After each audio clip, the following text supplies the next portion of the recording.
His name was Leonardo da Vinci. He was a painter, sculptor, architect, engineer, and scientist. And he had one of the finest minds of his century.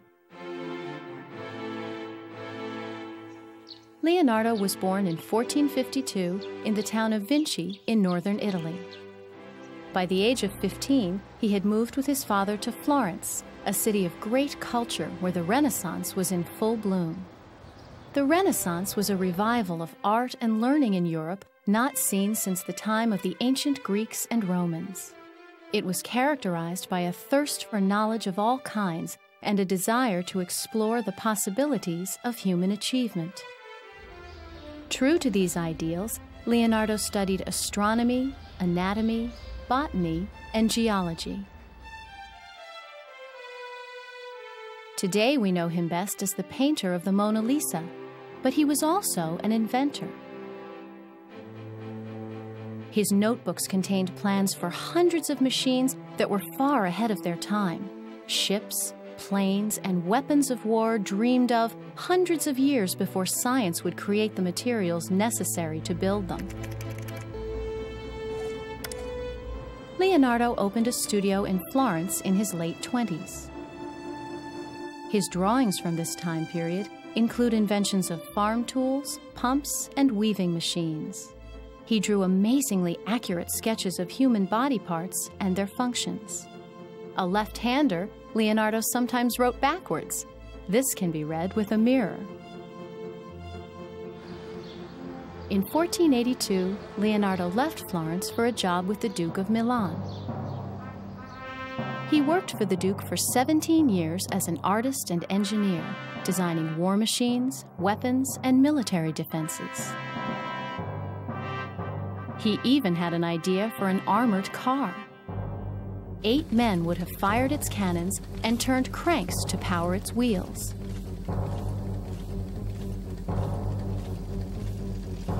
It wasn't until more than 400 years later that the tank became a reality, first appearing in 1916 during World War I. Leonardo was also an architect and an urban planner. When the Duke hired him as an engineer to design buildings, machinery, canals, and forts, Leonardo came up with plans for an ideal city. It would be built on 2 levels, crisscrossed by canals that would provide transportation. Leonardo's greatest dream was for humans to fly.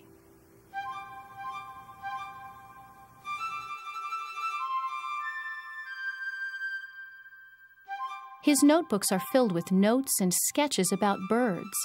He drew several designs of man-powered flying machines. A few years ago, scientists brought one of these designs to life. Using lightweight materials that didn't exist in Leonardo's time, they built this glider with wings like those Leonardo envisioned. Another flying machine Leonardo drew looked like this. We know it as the helicopter. Leonardo was aware of the perils of flight, so he also designed a parachute, a cloth-covered tent which would enable a person to fall safely from a great height.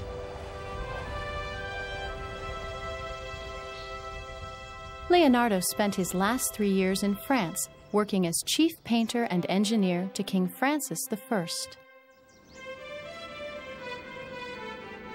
He died there in 1519 at the age of 67. At the time of his death, he was famous mostly as an artist. He actually created very few paintings, but nearly all of them are considered masterpieces. Today we understand the full scope of Leonardo's genius. His pursuit of knowledge and an understanding of nature made him the ultimate Renaissance man, a person who excels in many things.